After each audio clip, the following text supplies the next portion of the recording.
وَلَقَدْ يَسَّرْنَا الْقُرْآنَ لِلذِّكْرِ فَهَلْ مِن مُّدَّكِرٍ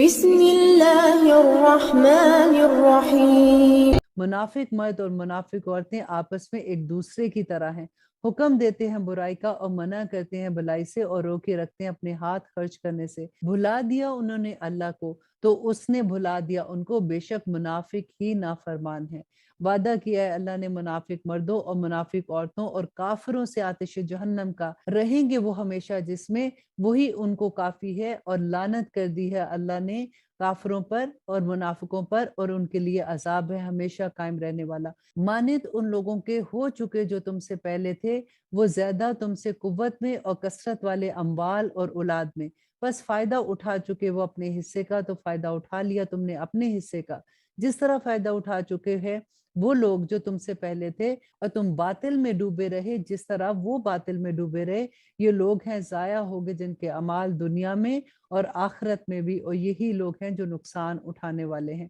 کیا نہیں پہنچی ان کے پاس خبر ان لوگوں کی جو ان سے پہلے تھے، قوم نوح، قوم عاد، قوم سمود اور قوم ابراہیم اور اصحاب مدین اور الٹی ہوئی بستیوں والے؟ آئے تھے ان کے پاس ان کے رسول نشانیوں کے ساتھ، تو نہ تھا ایسا اللہ کے ظلم کرتا ان پر، لیکن وہ اپنی جانوں پر خود ظلم کرتے ہیں۔ یہاں پہ دیکھیے اللہ سبحانہ تعالیٰ وہی اصول بتا رہے ہیں کہ جب اللہ سبحانہ تعالیٰ کسی بستی کی طرف کوئی رسول بھیجتے ہیں، جب وہ ان کی بات نہیں مانتے، اور پھر آخر میں ان پہ کیا ہوتا تھا کہ اللہ کی طرف سے عذاب آ جاتا تھا۔ اب نبی صلی اللہ علیہ وسلم کے ساتھ بھی یہی تھا کہ جب مشرکین مکہ نے نبی صلی اللہ علیہ وسلم کی بات نہیں مانی، تو اللہ سبحانہ تعالیٰ کی طرف سے حکم آ گیا کہ آپ ہجرت کر جائیں، اور مومنوں کو بھی حکم آ گیا کہ ہجرت کر جائیں۔ اب وہاں پہ یہ دیکھیے کہ جو پیچھے تھے مشرکین مکہ، ان پہ عذاب کیسے آیا تھا؟ ان کا پہلا عذاب جو تھا وہ بدر کے مقام پہ آیا تھا، جب ان کے 70 بڑے بڑے سردار جو تھے وہ قتل ہوئے، اور آخری عذاب ان کے اوپر فتح مکہ کے موقع پر تھا، کہ جس میں یہ اناؤنس کر دیا گیا تھا کہ جو اسلام نہیں لائے گا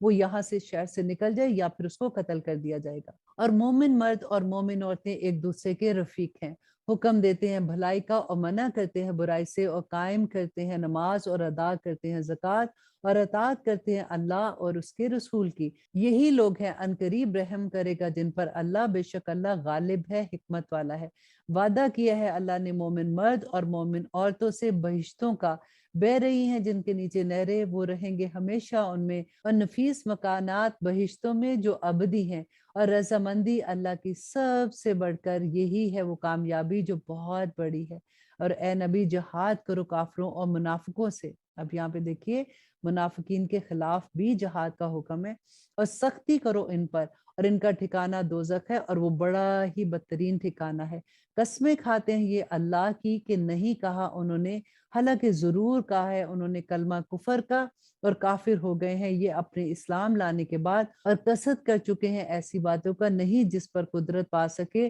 اور نہیں بدلہ لیا انہوں نے مگر اس کا کہ غنی کر دیا ہے انہیں اللہ اور اس کے رسول نے اپنے فضل سے۔ سو اگر یہ لوگ توبہ کر لیں تو بہتر ہوگا ان کے حق میں، اور اگر منہ پھیر لیتے ہیں تو سزا دے گا ان کو اللہ بہت دکھ والی سزا اور عذاب دنیا میں اور آخرت میں، اور نہ ہوگا ان کا زمین میں کوئی دوست اور نہ ہی کوئی مددگار۔ یہ کس کے لیے کہا جا رہا ہے؟ جو منافق ہیں، جو دل سے تو ایمان نہیں لاتے۔ دل سے ایمان نہ لانے کا مطلب کیا ہے؟ کہ دل سے وہ اسلام کے کسی حکم کو نہیں ماننے کو تیار ہوتے۔ ان کو یہ لگتا ہے کہ نہیں، ہماری اپنی زندگی ہے، ہم اپنی مرضی سے جیئیں، ہم جو مرضی کریں، لیکن جب وہ لوگوں کے سامنے ہوتے ہیں تو اپنے آپ کو اچھا اور نیک ثابت کرتے ہیں۔ اللہ سبحانہ تعالیٰ نے فرمایا تھا نا سورۃ بقرہ میں، یخادعون اللہ والذین آمنوا وما یخدعون الا انفسهم وما یشعرون، کہ دھوکہ دیتے ہیں لوگوں کو کہ ہم مسلمان ہیں، اپنے اوپر ٹیگ مسلمان کا لگا لیتے ہیں، لیکن وہ اندر سے مسلمان نہیں، ان کی کوئی حرکت ہی مسلمانوں جیسی نہیں ہوتی ہے۔ اور اللہ سبحانہ تعالیٰ فرماتے ہیں اور ان میں ہیں بعض وہ جنہوں نے عہد کیا تھا اللہ سے کہ اگر وہ ہمیں عطا فرمائے اپنے فضل سے تو ہم ضرور خیرات کریں گے۔ کتنی دفعہ ایسا ہوتا ہے نا کہ اگر کبھی کوئی مشکل آتی ہے تو پھر ہم اتنی گڑ گڑا کے دعائیں کرتے ہیں کہ یا رب العالمین ہمارا یہ کام ہو جائے، یا پاک پروردگار ہمارا کاروبار ٹھیک ہو جائے، بڑی خرابی ہو رہی ہے، کاروبار میں تکلیف ہو رہی ہے، تو ہم پھر اس کے بعد نہ اللہ کی راہ میں بڑھا دیں گے۔ تو اللہ سبحانہ تعالیٰ فرماتے ہیں کہ جب اللہ ان کی دعا پوری کر لیتے ہیں تو پھر جاتے ہیں اپنے وعدوں سے، اور کون ہیں وہ لوگ جو منافق ہیں۔ اللہ سبحانہ تعالیٰ فرماتے ہیں تو انجام یہ کیا اس نے ان کا کہ نفاق ڈال دیا ان کے دلوں میں اس دن تک جس دن حاضر ہوں گے وہ روبرو اللہ کے، اس لیے کہ خلاف ورزی کی انہوں نے اللہ کی اور وعدے کی جو اللہ سے کیا تھا، اور وہ جھوٹ بولنے والے ہیں۔ کیا نہیں معلوم ان کو کہ اللہ واقف ہے ان کے بھیدوں سے اور ان کے مشوروں سے، اور یہ کہ اللہ پوری طرح جانتا ہے غائب کی باتوں کو۔ وہ لوگ جو تانا زنی کرتے ہیں ان پر، جو خوشی سے خرچ کرتے ہیں مومنوں میں سے صدقات کے بارے میں، اور ان پر بھی جو نہیں پاتے ہیں خرچ کرنا مگر اپنی مشقت سے، تو ہنستے ہیں منافق ان پر، ہنستا ہے اللہ ان پر، اور ان کے لیے عذاب ہے تکلیف دینے والا۔ اور اب آیت نمبر 80 آپ غور سے سنیے گا۔ اللہ سبحانہ تعالیٰ سے بس دعا کریں ساتھ ساتھ کہ یا رب العالمین ہمیں خالص کر دے، یا اللہ ہمیں اپنی راہ میں بھاگنے والا بنا دے، ہمیں اس بات کی سمجھ عطا کر دے یا رب العالمین کی احکامات جو اللہ سبحانہ تعالیٰ کے ہیں، اگر ہم اس پہ عمل نہیں کریں گے تو ہم کون سے درجے میں جا گریں گے۔ اللہ سبحانہ تعالیٰ نبی صلی اللہ علیہ وسلم سے فرما رہے ہیں مغفرت مانگ تو ان کے لیے یا نہ مغفرت مانگ تو ان کے لیے برابر ہے، اگر تو مغفرت مانگے ان کے لیے 70 مرتبہ تو بھی ہرگز نہیں بخشے گا اللہ ان کو، یہ اس لیے کہ کفر کیا انہوں نے اللہ سے اور اس کے رسول سے، اور اللہ نہیں ہدایت دیتا ان لوگوں کو جو فاسق ہیں۔ اللہ اکبر۔ خوش ہوئے وہ لوگ جو پیچھے رہ گئے تھے تبوک سے اپنے بیٹھ رہنے پر بعد رسول اللہ کی روانگی کے، اور ناپسند کیا جہاد کریں اپنے مالوں سے اور اپنی جانوں سے اللہ کی راہ میں، اور کہنے لگے کہ مت نکلنا گرمی میں، کہہ دو کہ آتش دوزخ کہیں زیادہ گرم ہے، کاش وہ سمجھتے اس بات کو۔ یہاں پہ مجھے یہ بات یاد آ رہی ہے کہ کہیں پہ جا رہی تھی، 2 فرینڈس تھیں، انہوں نے مجھے ایسے ہی وہ واقعہ بتا رہی تھی کہ سخت گرمی تھی اور انہوں نے حجاب لیا ہوا تھا اور پورا عبایا پہنا ہوا تھا۔ تو کہتی ہے کہ اس کی دوسری دوست ہے، وہ عبایا نہیں پہنتی، وہ حجاب نہیں لیتی، تو اس نے اس کو کہا کہ تمہیں گرمی نہیں لگ رہی ہے، تم کیا تم نے اپنا حلیہ بنایا ہوا ہے؟ تو یہی آیا اس نے اس کو بتایا کہ دوزخ کی آگ اس سے کہیں گرم ہے۔ تو کہتی پتہ نہیں اس کے دل کو کیا اثر ہوا کہ نیکسٹ ٹائم جب وہ ملی اس کو تو اس نے بھی حجاب لیا ہوا تھا۔ اور اب آیت نمبر 82 میں اللہ سبحانہ تعالیٰ فرماتے ہیں چاہیے کہ وہ ہنس لے تھوڑا سا، اور رونا ہوگا بہت زیادہ بدلے اس کے جو انہوں نے کمایا اس دنیا میں، پھر اگر واپس لے جائے تجھ کو اللہ کسی گروہ کی طرف ان میں سے، پھر وہ اجازت طلب کرے تو اسے جہاد میں نکلنے کی، تو کہہ دے کہ ہرگز نہیں تم نکلو گے میرے ساتھ کبھی، اور ہرگز نہیں جنگ کرو گے میرے ساتھ مل کر دشمن سے، یقیناً تم راضی ہوئے بیٹھے رہنے پر پہلی مرتبہ، تو بیٹھے رہو ساتھ بیٹھے رہنے والوں کے۔ یہاں پہ دیکھیے کہ منافقین کے بارے میں یہ حکم آ گیا کہ اب ان کو کسی اور غزوہ میں جانا ہے اور جہاد پہ جانا ہوگا تو ان کو آپ اپنے ساتھ نہیں لے کے جائیں گے۔ اور اللہ سبحانہ تعالیٰ فرماتے اور نہ جنازے کی نماز پڑھنا کسی ایک کی ان میں سے جو مر جائے کبھی، اور نہ کھڑے ہونا ان کی قبر پر۔ اللہ اکبر۔ بے شک انہوں نے کفر کیا اللہ اور اس کے رسول کے ساتھ، اور وہ مرے بھی تو وہ نافرمان ہی تھے، اور نہ تعجب میں ڈالے تجھ کو ان کے مال اور ان کی اولاد۔ در حقیقت دیکھیں یہ دوبارہ سے ہم پڑھ رہے ہیں، میرے خیال ہے یہ 30ری دفعہ یہ بات آئی ہے کہ اللہ سبحانہ تعالیٰ فرماتے ہیں کہ کسی کا مال اور اولاد دیکھ کر مت امپریس ہوں، در حقیقت چاہتا ہے اللہ کے عذاب کرے ان کو ان چیزوں سے دنیا میں، اور نکلے ان کی جان جبکہ وہ کافر ہوں۔ اور آیت نمبر 86 میں اللہ سبحانہ تعالیٰ فرماتے ہیں کہ جب نازل ہوتی ہے کوئی صورت کہ ایمان لاؤ اللہ پر اور جہاد کرو ساتھ ہو کر اس کے رسول کے، تو اجازت طلب کرتے ہیں تو سے جو ہیں دولت مند ان میں سے، اور کہتے ہیں کہ رہنے دے ہمیں کہ ہو جائے ہم ساتھ بیٹھے رہنے والوں میں، راضی ہیں وہ اس پر کہ بیٹھے رہیں ساتھ ان عورتوں کے جو پیچھے رہ گئے۔ اب یہاں پہ دیکھیے کہ اللہ سبحانہ تعالیٰ نے ان کی کیسی اگزامپل دی ان کو شرمندہ کرنے کے لیے،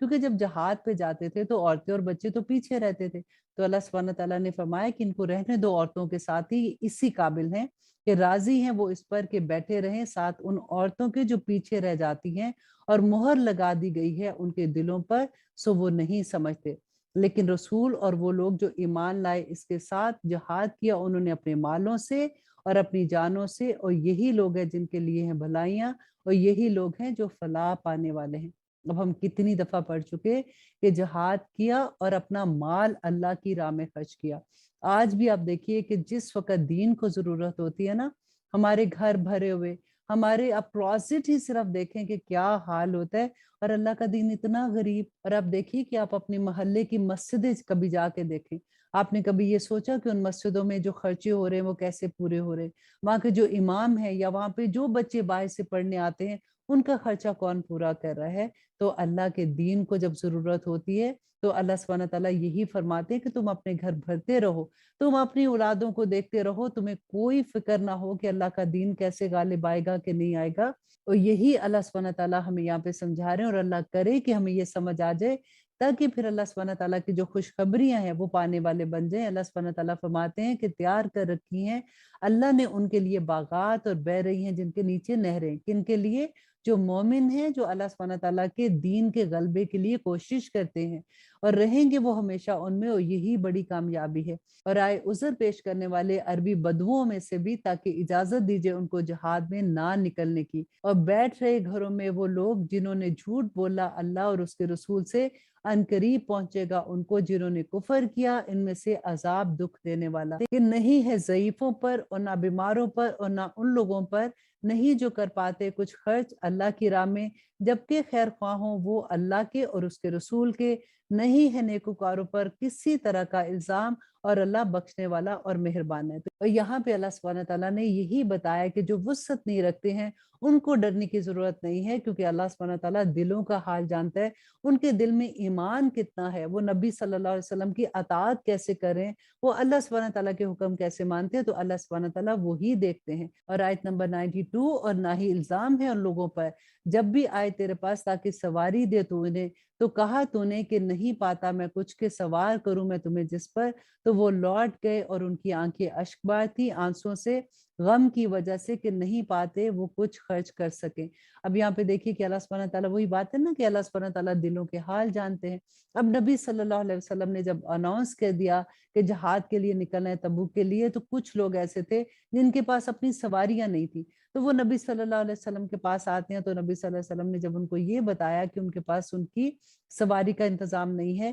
تو وہ ان کی آنکھیں اشکبار ہوگی کیونکہ وہ جہاد پہ جانا چاہتے تھے۔ تو اللہ سبحانہ تعالیٰ یہی فرما رہے ہیں کہ اللہ دلوں کے حال جانتا ہے۔ در حقیقت الزام ان لوگوں پر ہے جو اجازت طلب کرتے ہیں تجھ سے، حالانکہ وہ دولت مند ہے، راضی ہو گئے ہیں کہ وہ ہو جائیں ساتھ ان عورتوں کے جو پیچھے بیٹھی ہوئی ہیں، اور مہر لگا دی ہے اللہ نے ان کے دلوں پر، بس وہ نہیں جانتے۔ یہاں پہ الحمدللہ ہمارا 10واں پارہ کمپلیٹ ہوتا ہے۔ اس میں ہم نے بہت کچھ سیکھا۔ اب یہاں پہ دیکھیے کہ سب سے بڑا سبق ہمیں یہ ملتا ہے کہ جب بھی اللہ سبحانہ تعالیٰ کا کوئی حکم آ جائے تو ہمیں سمینا و اطاعنا کرنا ہے۔ نبی صلی اللہ علیہ وسلم نے جب تبوک کے لیے لوگوں کو جہاد کا حکم دیا تھا تو کیا ہوا تھا؟ آپ دیکھیے صحابہ جو تھے اس وقت مدینہ میں یہ حال تھا کہ قحط کا عالم تھا، گرمی شدت کی تھی، اور سپر پاور کے ساتھ مقابلہ کرنا، اور تبوک میں پہنچنے کے لیے 350 میل کا سفر تھا، اور لوگوں کی فصلیں اس وقت پک چکی تھی اور فصلیں اتارنے کا وقت تھا۔ اب بات بھی یہ تھی کہ مدینہ کے لوگ تو کاشتکاری کرتے تھے، اگر فصلیں چھوڑ کے اسی طرح سے چلے جاتے کیونکہ کھجوریں پک گئی ہوئی تھی تو اس کا مطلب تھا کہ ساری فصل تباہ ہو جاتی، اور وہ پورا سال کا جو خرچہ ہوتا تھا وہ اسی سے ان کا پورا ہوتا تھا۔ تو نبی صلی اللہ علیہ وسلم کی طرف سے جب حکم آ گیا تو سب چھوڑ چھاڑ نکل گئے۔ اللہ اکبر۔ آج بھی آپ دعا کریں اللہ سبحانہ تعالیٰ سے کہ یا رب العالمین آج ہماری زندگی میں جب قرآن کھلا ہے تو اسی طرح سے جب ہم اللہ سبحانہ تعالیٰ کے احکامات پڑھیں کہ فحاشی حرام ہے، والدین کے ساتھ نیک سلوک کرو، ہمسایوں کے ساتھ کیسے رہنا ہے، دیکھو جھوٹ نہ بولنا، دیکھو چغلی نہ لگانا، دیکھو وراثت میں انصاف کرنا، دیکھو جو حکم اللہ کے دیے ہیں ان کو خوش دلی سے قبول کرنا۔ تو ہمیں کیا کرنا ہے؟ ہمیں سمینا و اطاعنا کرنا ہے، اور ہمیں ہر حکم کو دل کی حضوری کے ساتھ لینا ہے۔ دیکھیے اللہ سبحانہ تعالیٰ دلوں کے حال جانتے ہیں۔ اللہ نہ کرے کہ ہم زبان سے تو کہتے رہیں، ہم استغفار بھی کرتے رہیں اور ہمارے دل کسی اور طرف جا رہے ہوں۔ اللہ سبحانہ تعالیٰ آپ یہاں پہ دیکھ لیجئے کہ نبی صلی اللہ علیہ وسلم سے بھی اللہ سبحانہ تعالیٰ نے فرمایا کہ ان منافقوں کے لیے اگر آپ 70 بار بھی استغفار کریں گے ان کو تب بھی میں معاف نہیں کروں گا۔ اور اللہ سبحانہ تعالیٰ ہمیں مومنوں میں شامل کر دے تاکہ قیامت کے دن ہم نور کے ممبروں پہ بیٹھے ہوں۔ آمین ثم آمین۔ سبحان ربک رب العزت عما یصفون وسلام علی المرسلین والحمد للہ رب العالمین۔ السلام علیکم ورحمۃ اللہ وبرکاتہ۔